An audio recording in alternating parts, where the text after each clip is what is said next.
Hey, it's Jack, and this video is called Do This to Finally Let Go of Someone Who Isn't Good for You.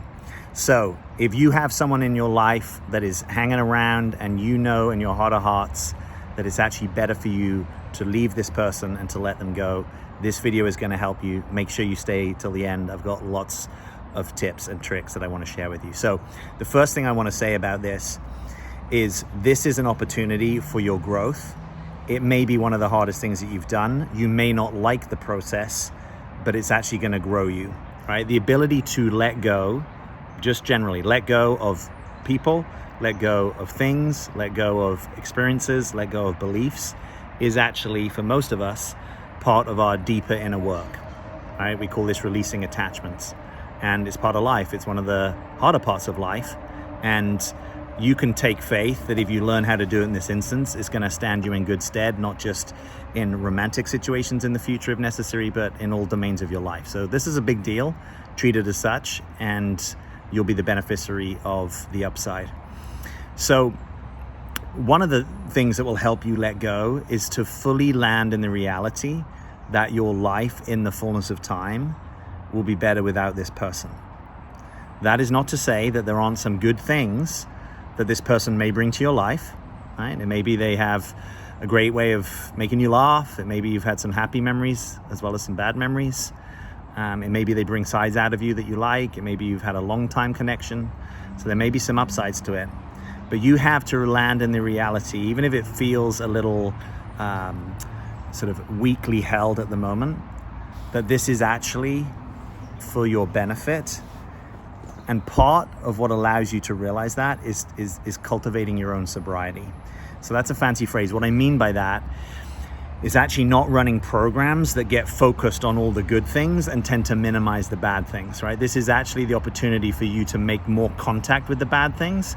And it might even be, if you're someone who is highly sensitive, you're an empath, you're a people pleaser, you are someone who's heartfelt towards other people, you're generally caring and mindful towards others, it might actually be developmental for you to give yourself permission to think some bad things of this person, or just to be in contact with the bad things or the less favorable things that they introduce to your life, right? So if contact with them is having you respect yourself less, you need to be in touch with that reality. If every time this person is around you, it hijacks your nervous system, you need to be in touch with that reality. If you notice that every time you hang out with this person, you leave with a lower opinion of yourself or a lower life force and energy, you need to be in touch with that reality. Sometimes this is hard because you might find that this is more negative or judgmental or something like that towards other people. But really what it is actually you owning the impact that this other person is having in your life.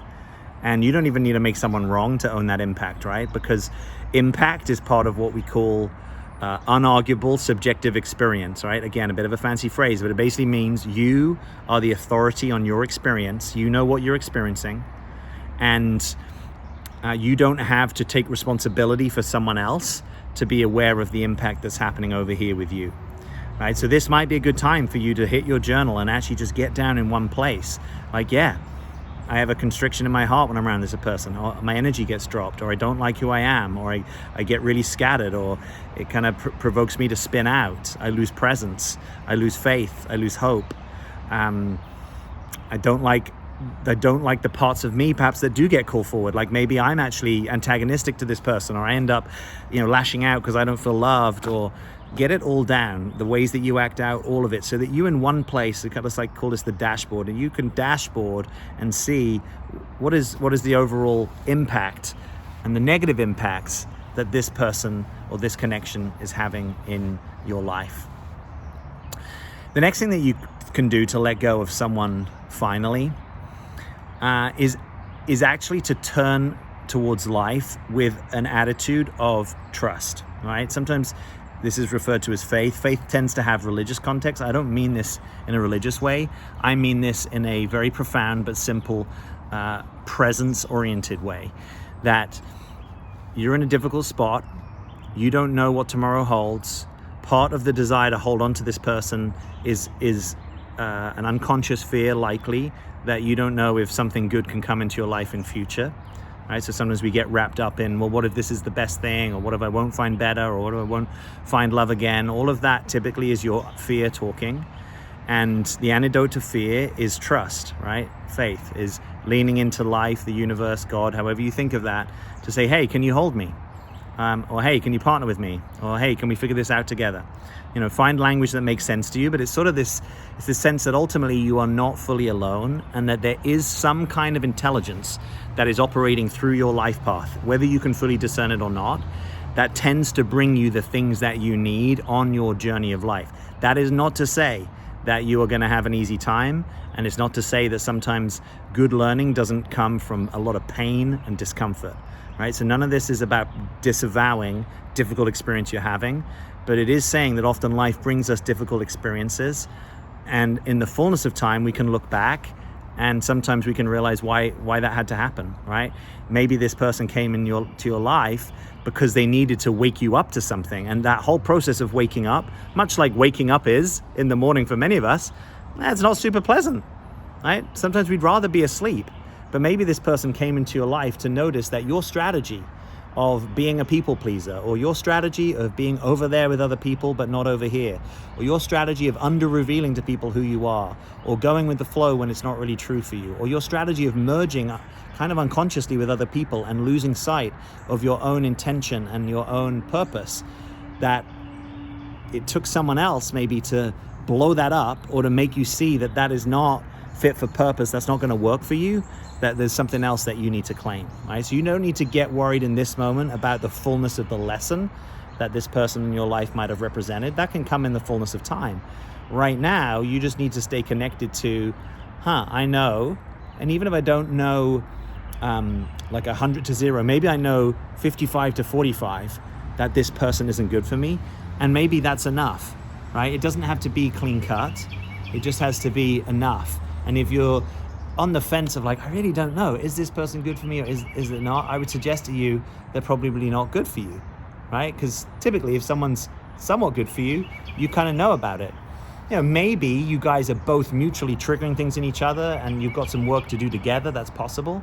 But normally you know if that's work that you can do together. And you know, the context of this video is you actually turning towards letting someone go, and that this is the time.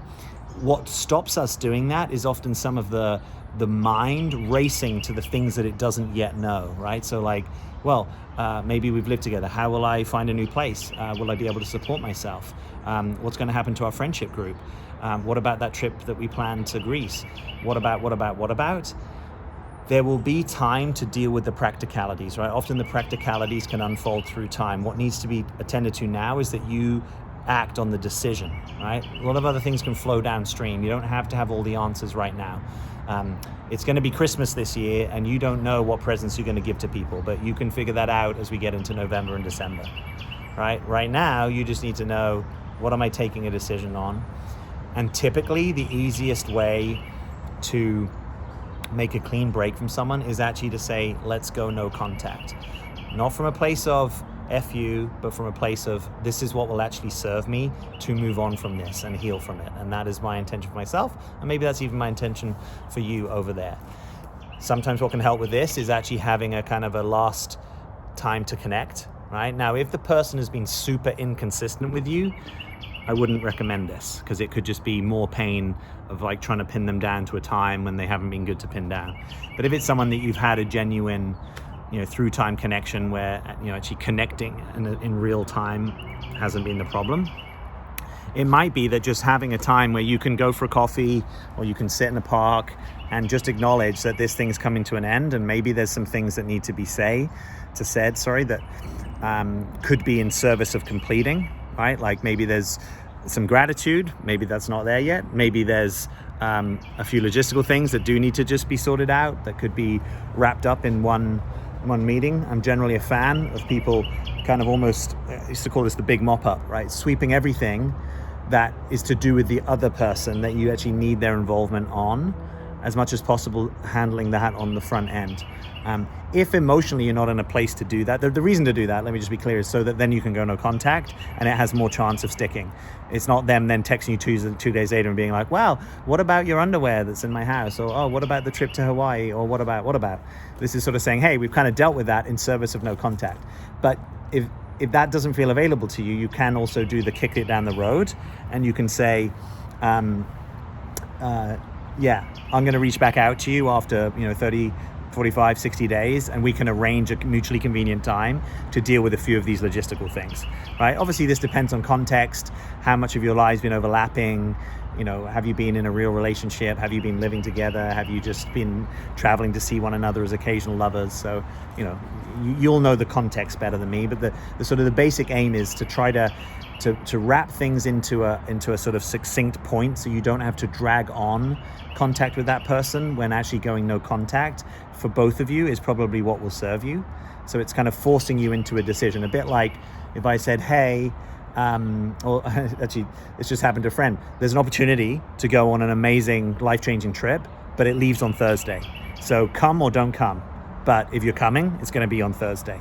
So it's just sort of that kind of energy of, hey, this relationship needs to go our separate ways. If you want to connect before, the next 5 days, we can have a coffee. We can exchange some items if that's what we're doing. We can agree to cancel the trip.